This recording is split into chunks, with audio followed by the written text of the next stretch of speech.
Good evening, and we welcome all of you, and thank you for having us over here. And I'm pleased to be joined by Aishwarya Pandit. She's written the book Indian Renaissance, the Modi Decade. She's curated it. It's got essays by a whole lot of people, including myself also. But we've got Tony Abbott, we have Prasanna Rajan, we have a lot of people who've known the Prime Minister and observed him and various facets of his journey. In fact, it is an era of the Prime Minister which is being this thing. The idea was Aishwarya, she conceptualized it. We also she got the Finance Minister to write a foreword, and the Home Minister Amit Shah has launched this book. So congratulations, Aishwarya, quite a work. And first of all, I'd like to ask you about the title. It's a very catchy title, Indian Renaissance, the Modi Decade. So why did you call it the Renaissance and not just an era or the moment? I think, thank you, Priya, for such a good introduction, as always. The title itself required something which kind of captured the scale of transformation brought by the Prime Minister, something which represented a break from the past, as we understand about Renaissance, something like a break from the past, but also something which was something really new. It was rebirth, revival. So in all that sense, the last 10 years, I would say, is an amalgamation of the word Renaissance. So I felt it was a more fitting title to the book. And but going beyond the Renaissance is the whole aura of the Prime Minister, because it is the Modi decade. We've had the UPA years. We never had the Manmohan Singh decade. Yes. After a long time we've had one Prime Minister's personality. So a bit about the Prime Minister himself. It is an interesting point that you made now, which I've just realized right now, that we had 10 years of UPA, but we did not have a Manmohan Singh decade. Yes, you're right about that. It's the Modi decade, and for as long as he's going to be Prime Minister, so it will be his decades. But because it is the single most defining aspect of the politics of the country in that sense. And I would say the Prime Minister kind of is he's not like any other Prime Minister. I would say you had Prime Ministers like Indira Gandhi, Nehru, who came who are almost in that kind of a thing in terms of the popularity, in terms of their reach, in terms of their impact, I would say. And it is quite impactful. I think the idea behind this was a public gathering at the BJP headquarters that I had witnessed, where the Prime Minister had come to address the party cadres after they had won one of the elections, state elections. And it's just his communication style and other things made me, I think, conscious of the fact that something like this needed to be built up. Okay, let's start at the beginning. In fact, this book में एक chapter भी है where she's written about Prime Minister Modi dismantling a legacy. So Prime Minister Modi, how did he get the BJP to this thing? और उनको क्या सबसे बड़ा challenge था कि आपको लगता है कि वो अपने ही strength पे आए, या he came because it was such an anti-incumbency, negative vote पे आए या positive vote पे आए? I would say a large part of it had to do with the anti-incumbency of the UPA. People were, by 2012, were fed up, but also some part of it had to do with how what was happening internal to the BJP in 2009, which I talk about in my book also. After BJP lost the 2009 elections under L.K. Advani, there were obviously a lookout within the party for a leader who could kind of be having this appeal, sort of. And since Prime Minister, as Chief Minister of Gujarat, his influence extended beyond the state. It just made sense for the BJP to come up with someone who had a certain kind of visibility, which he did have a great deal nationally in that sense. So they were not going to miss 2014 for a lack of a better leader. So I think they put their best foot forward, and their best foot forward in kind of winning the 2014 elections was Narendra Modi.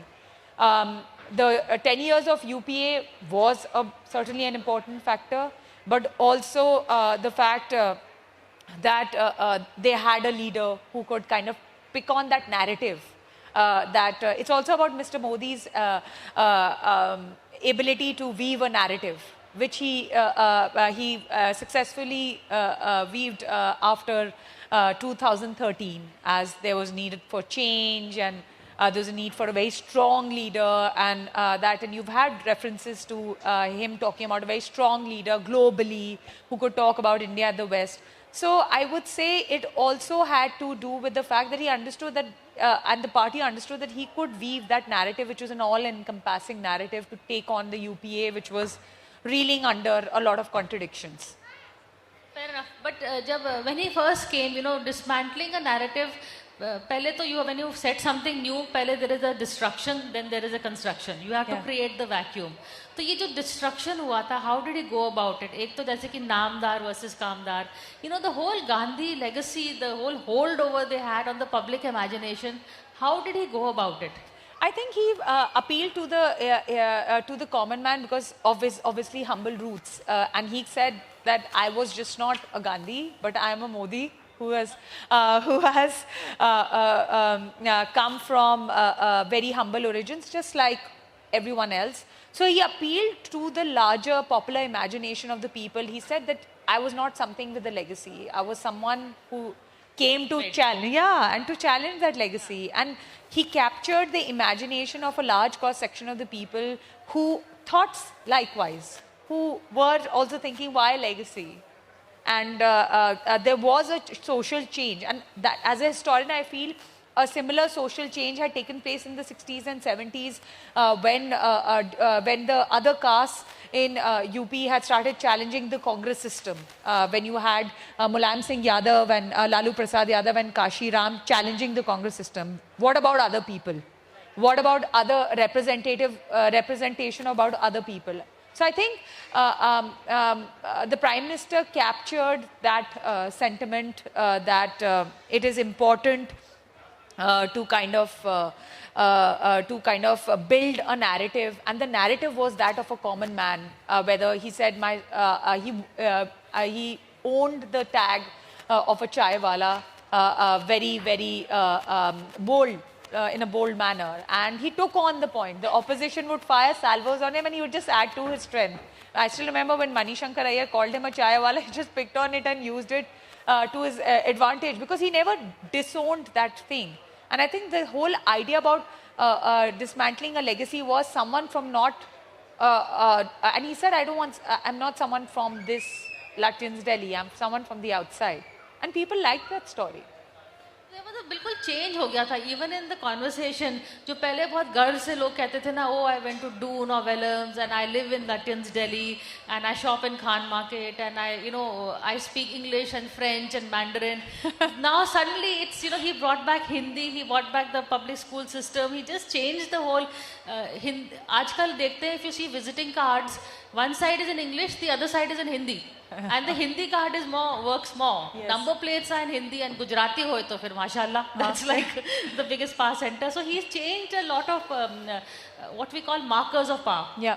I think, Priya, he said that that's why I said dismantling. He dismantled the idea that English was the way forward because a large cross-section of the people speak vernacular languages. It could be Hindi, it could be scores of other vernacular languages, whether it's Gujarati, Marathi, Kannada, or Telugu, Tamil. So he, Bengali, he kind of appealed to a large cross-section of the people that be comfortable in the language. And if I go out, whether you have a Putin or you have a Macron or someone like that, they speak their own language. Putin is always conversing in Russian whenever he's traveling abroad. So the Prime Minister said, I don't need to converse with people in India or abroad or globally or with big leaders. I'll be conversing with them in my language. That was a big shift from the past.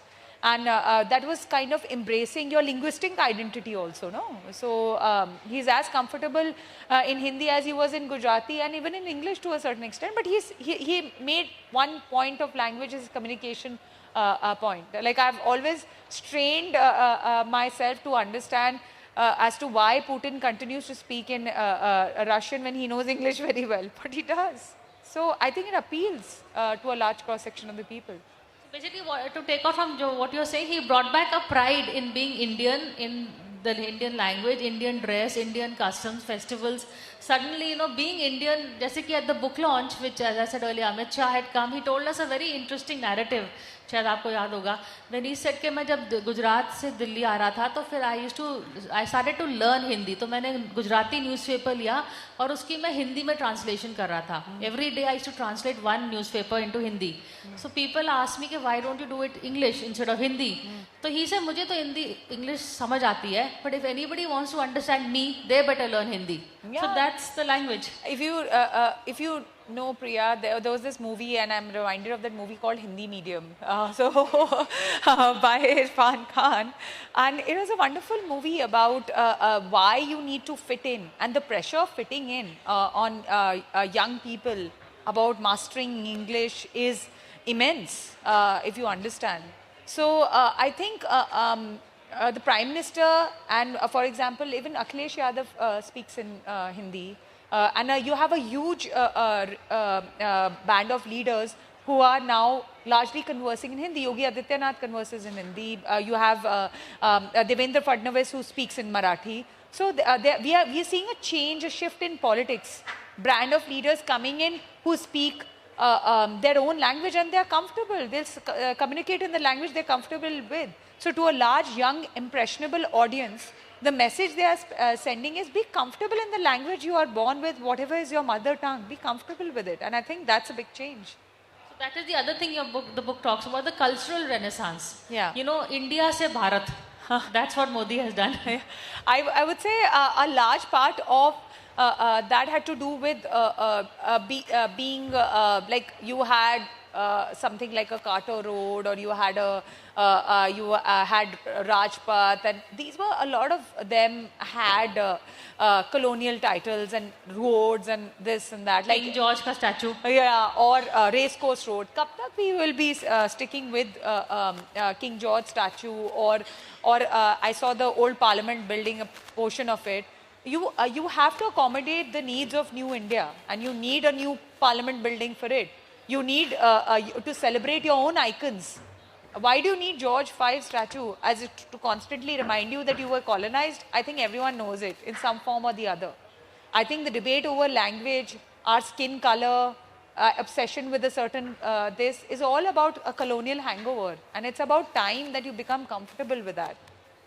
That's the other thing that we spoke about at the book launch and in your book, is the pride in being Indian has come back. And he's saying it's not just in us, but when we go to the Yashwant Deshmukh ne shayad kaha tha. Tell us what he said. He said that when he travels to Dubai and or going through any airport and immigration, earlier the Indian passport did not evoke that sense of response. But now the Indian passport holder is seen with a certain kind of respect.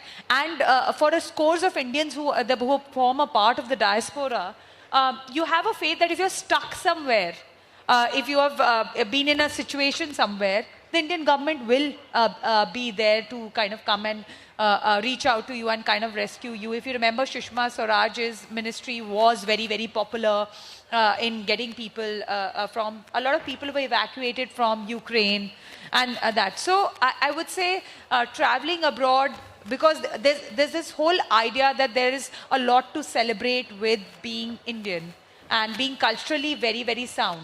So we are no longer kind of shunning our thing. The Prime Minister himself is going, there's a Kumbh happening in UP. He's gone for the thing. So he wears his belief system on his sleeve, much like Kennedy. I don't know why a lot of people have a problem with him wearing his belief system. People loved Kennedy, and he would say, I'm really staunchly Catholic. In America, but they really loved him, and Kennedy was the star and this great guy. But I still remember when Kennedy was elected, a lot of people asked that you being Catholic and a practicing Catholic president, would that be a problem? And he would say that being Catholic is my personal belief system. I don't feel the need to let go of it, but it shall not manifest in matters of state policy. I think the Prime Minister also more or less has been that I'll go for the Kumbh, I'll go to the temple I like to pray, because it's been a part of my belief system. So it's not, it's something that I'm not going to shun. or not something that I'm not going to be not engaging with just because I'm Prime Minister, but then I just embrace it. But you know, you talk about the pride in India. We had earlier on Dr. Manmohan Singh, a renowned economist, world known, you know, in that sense when there was this Lehman Brothers crisis, the American president was calling him and asking for help. So, but yet India didn't get that, the Indian citizen did not get that pride as we are getting now. Why? See, I would say Manmohan Singh's time period was also, I would say Manmohan Singh has been, along with Narasimha Rao, who happens to be one of the prime ministers I really admire, the architect of 1991 reforms. So there's no taking away from the fact that they're really visionaries, both Narasimha Rao and Manmohan Singh. But I feel till the nuclear deal and when Manmohan Singh, it was that Manmohan Singh moment when the nuclear deal was done and it was hailed as something really important and significant. I think till then things were fine. But when the Congress party, for the first time, usually it was, and being a historian I know, that in the 50s and 60s, the Congress party was subordinated to the Congress government. But now you saw the Congress government being subordinated to the Congress party. I think that compromised the image and the stature of a prime minister. A prime minister is prime minister, regardless of the party you represent. Like Narasimha Rao was, or like Manmohan Singh was. There's nothing one can take away from that. And that's what I would say, like the BJP, there's something to learn from the BJP, how they kind of celebrate their leaders, whether they agree or disagree with them. All parties have disagreements with leaders and stuff.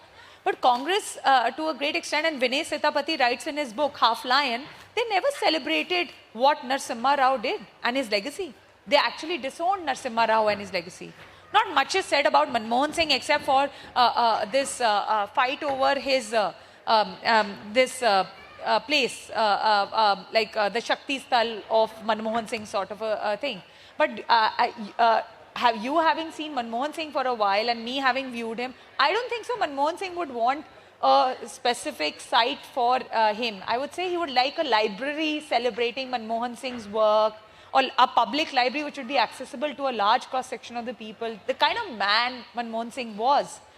He would like a celebration of, there's some scholarship on Manmohan Singh's name, or which would benefit a large cross-section of students. I think that would be Manmohan Singh's legacy. But again, we're fighting for something which the guy definitely didn't want. Some iconoclastic thing we're fighting for, which I don't think so Manmohan Singh ever. He said history would judge him kindly, and it will always do, because of 1991 and because of nuclear deal and other things. Yeah.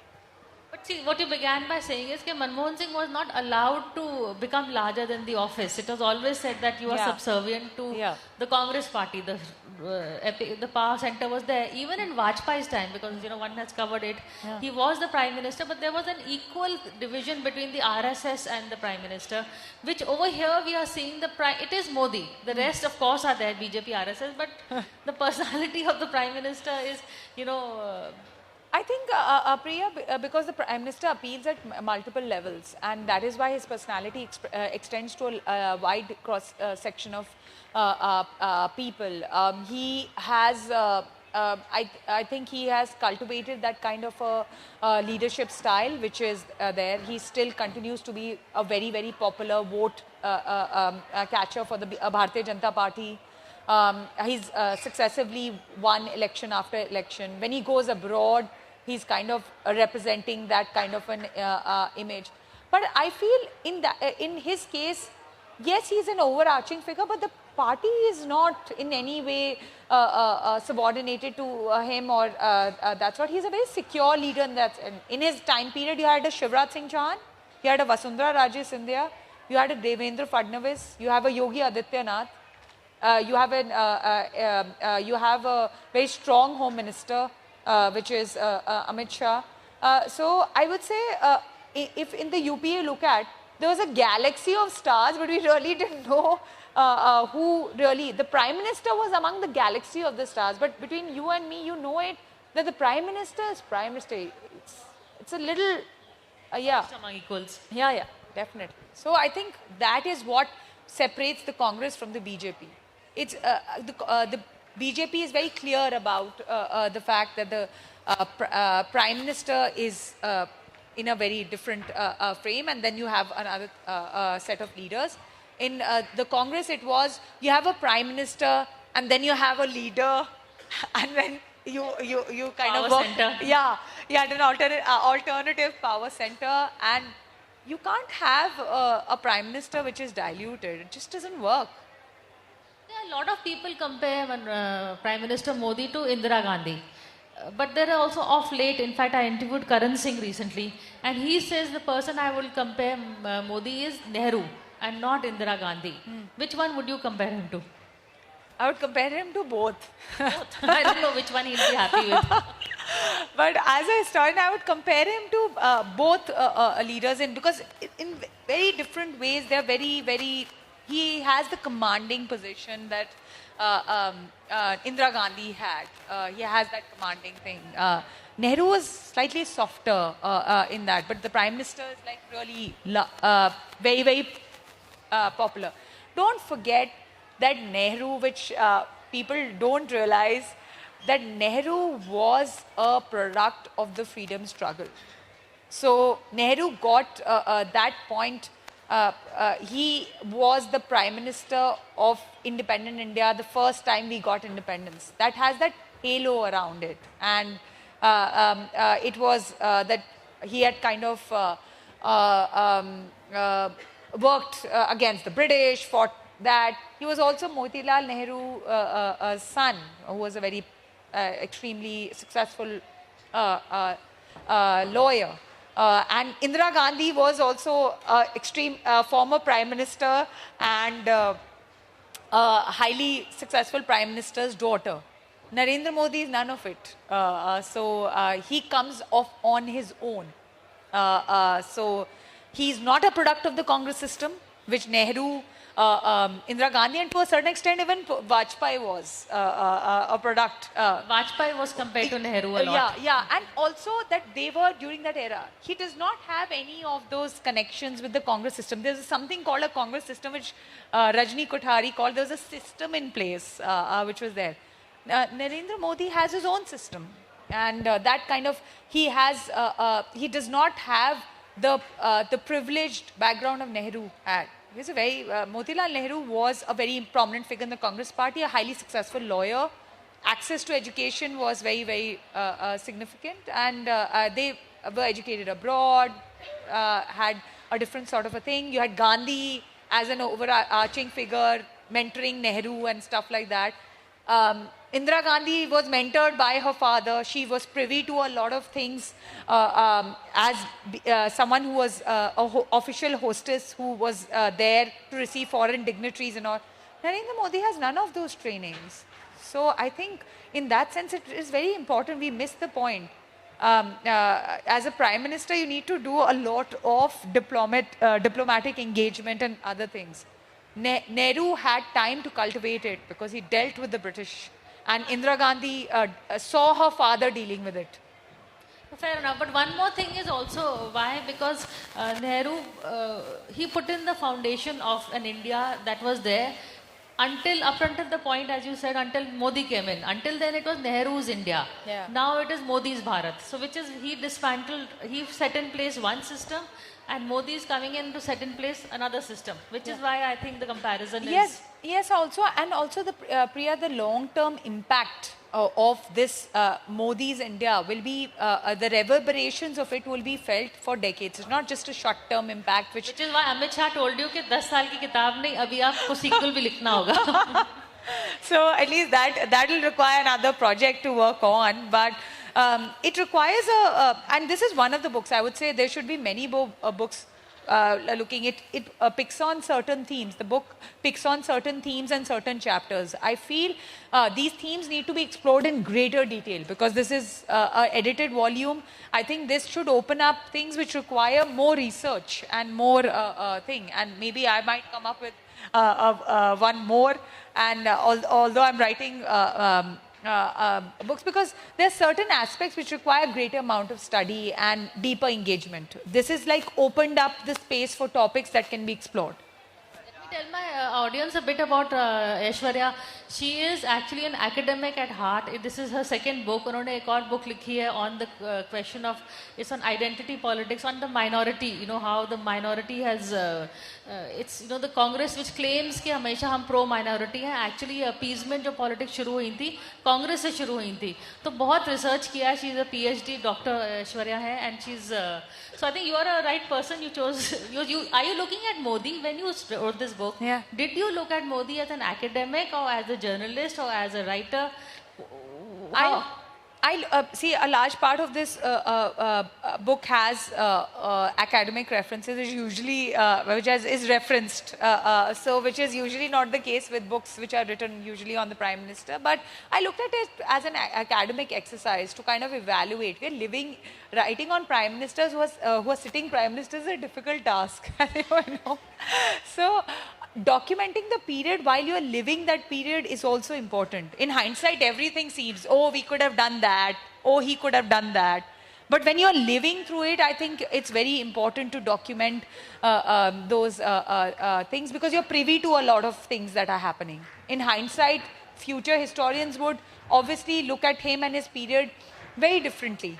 But nonetheless, they'll say it was Nehru's India and then there was Modi's India. So there are two things which, what came before and what came after. That I'm pretty sure it will be looked at in that fashion, because that's the level of impact that the Prime Ministers had on the country, the BJP, the electorate, and almost every aspect of society, and media as well.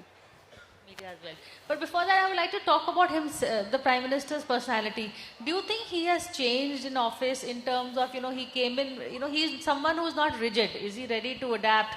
I mean, couple of instances, so, like for instance, the land acquisition bill he turned around, farmers issue, himself when he first wore the suit boot sarkar, and then he's now become such a pro-welfare model that he's taken. It was literally from a capitalist chief minister to a pro-welfare prime minister.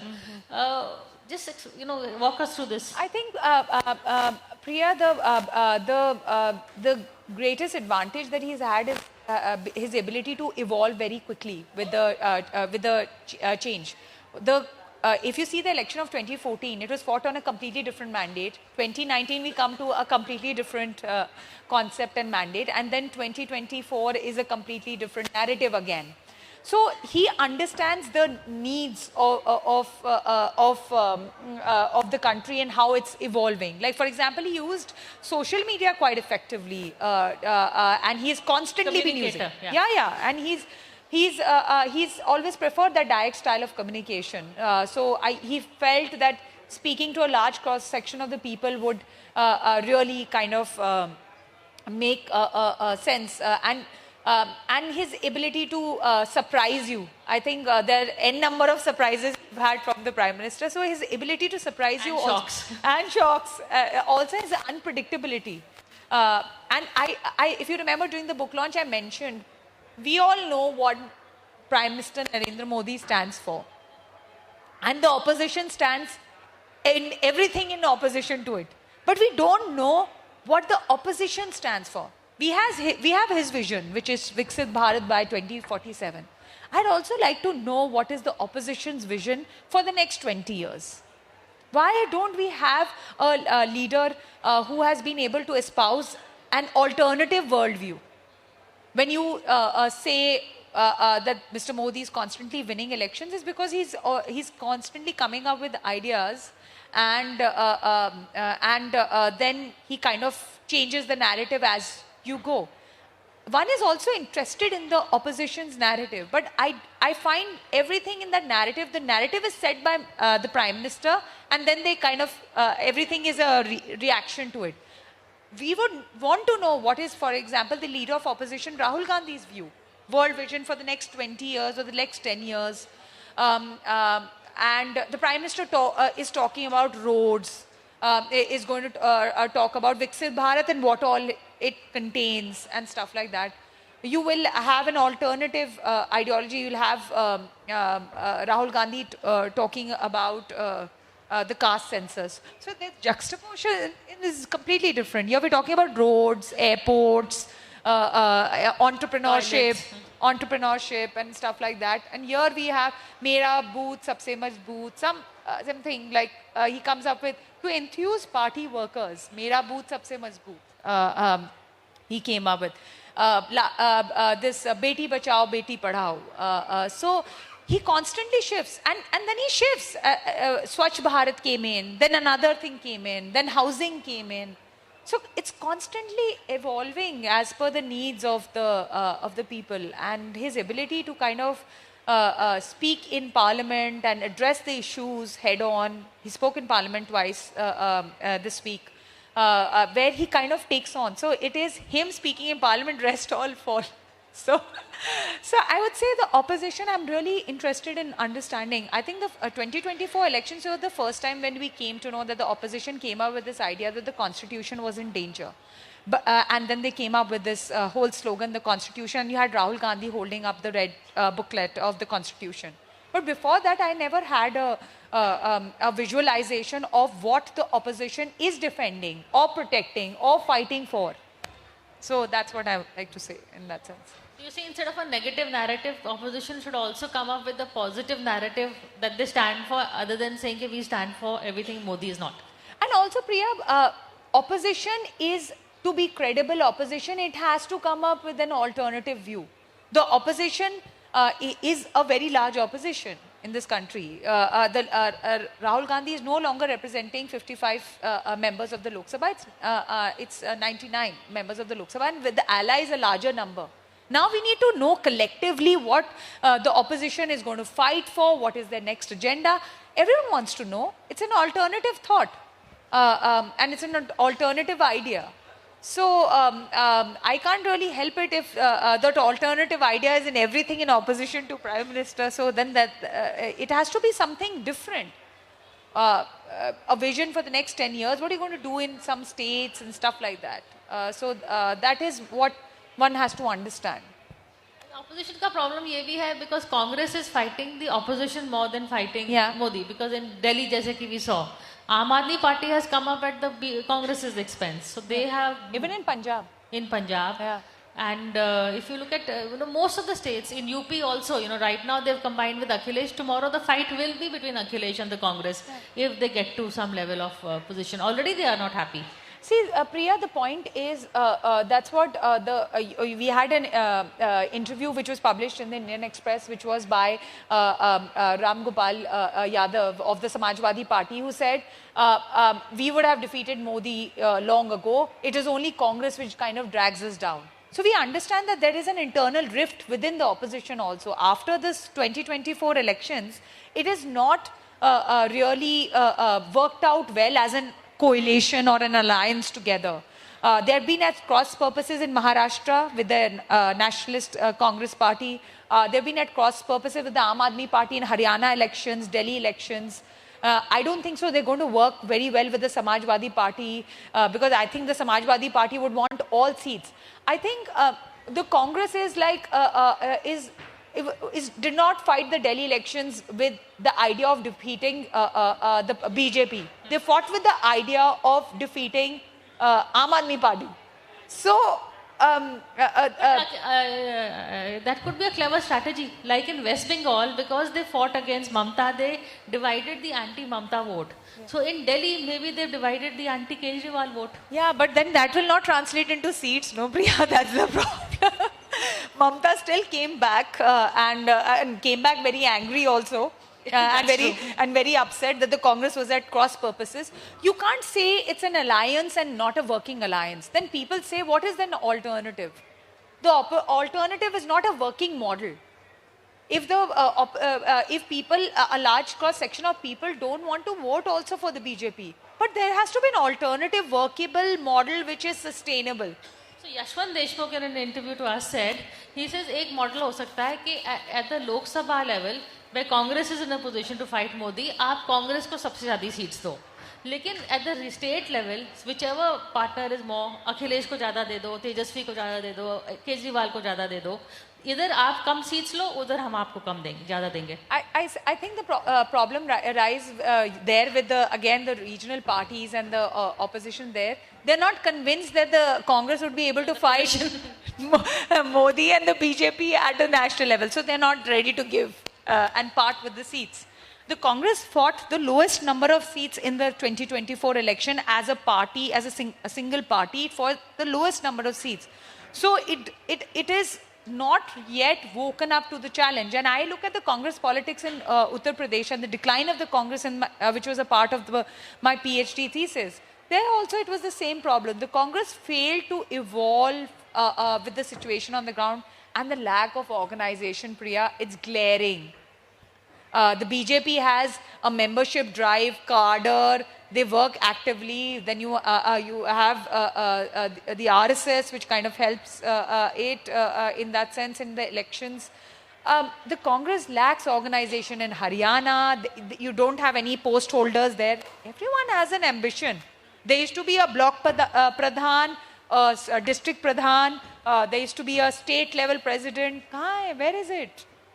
If you look at the Samajwadi Party, or you look at the even with Mamata Banerjee, they have cadre and a very, very committed cadre.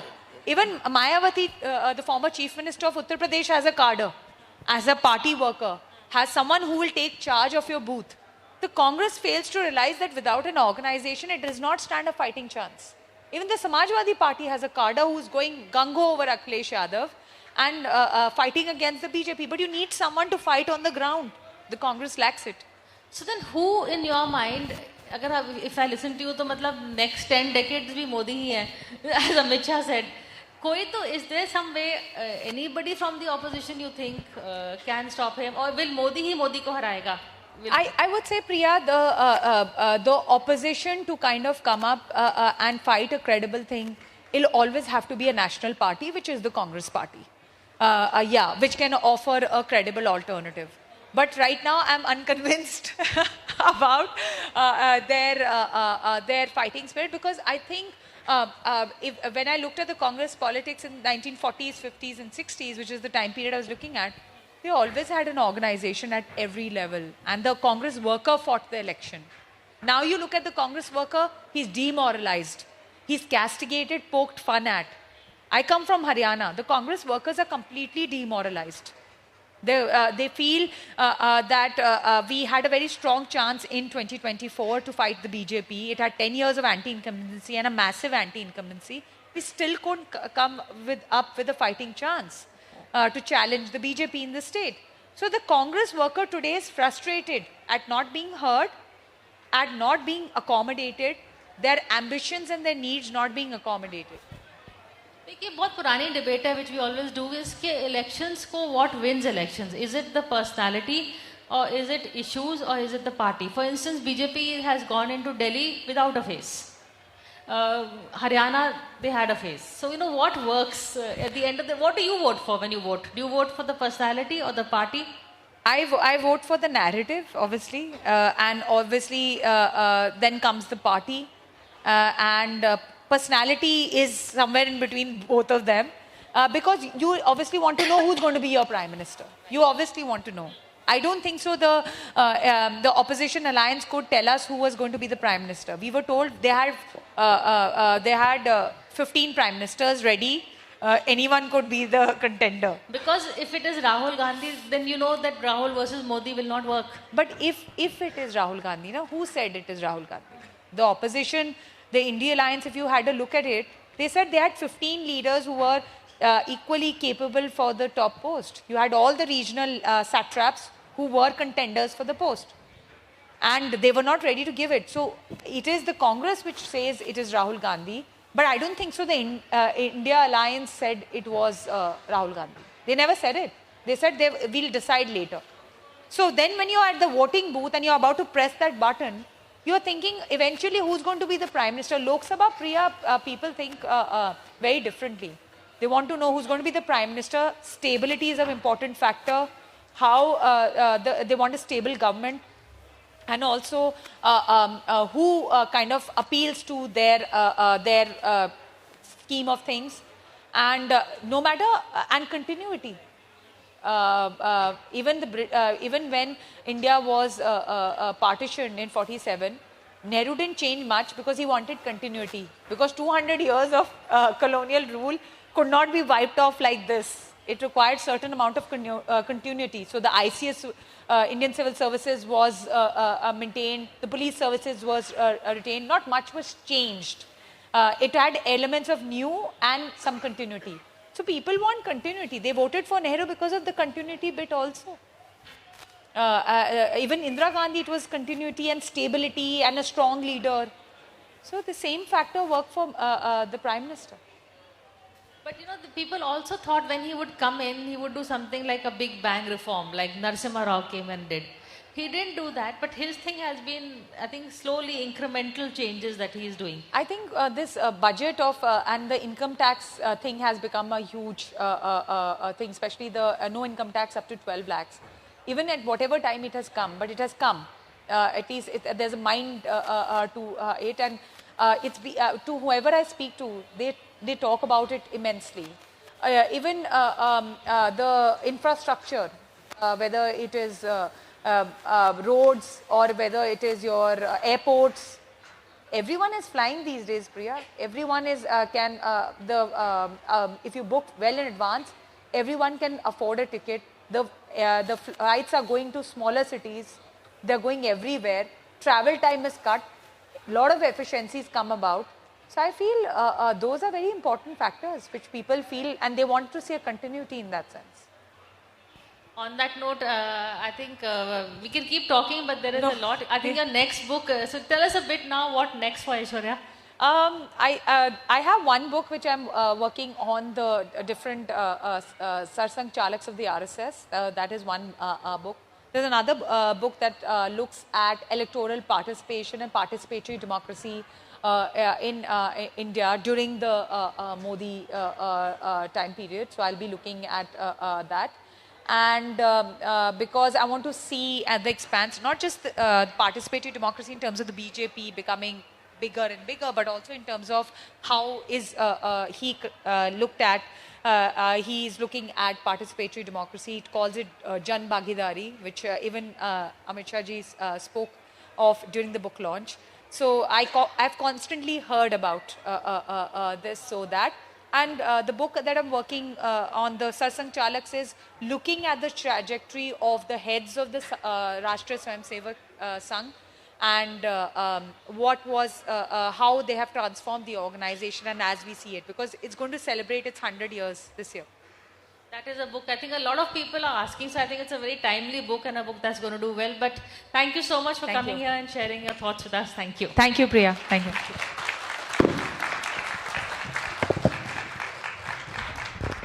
Thank you so much ma'am, धन्यवाद।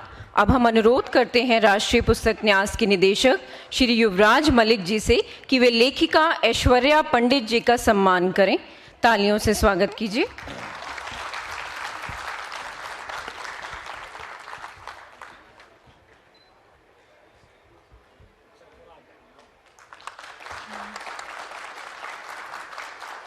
Sir से अनुरोध है कि लेखिका प्रिया सहगल जी का सम्मान करें।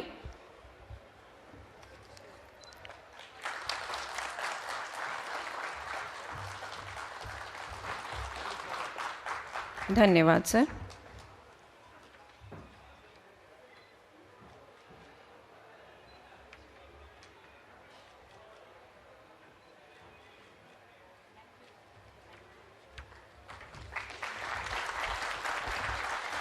आप सभी का बहुत बहुत धन्यवाद। For more such videos, subscribe to the NewsX YouTube channel, hit the bell icon.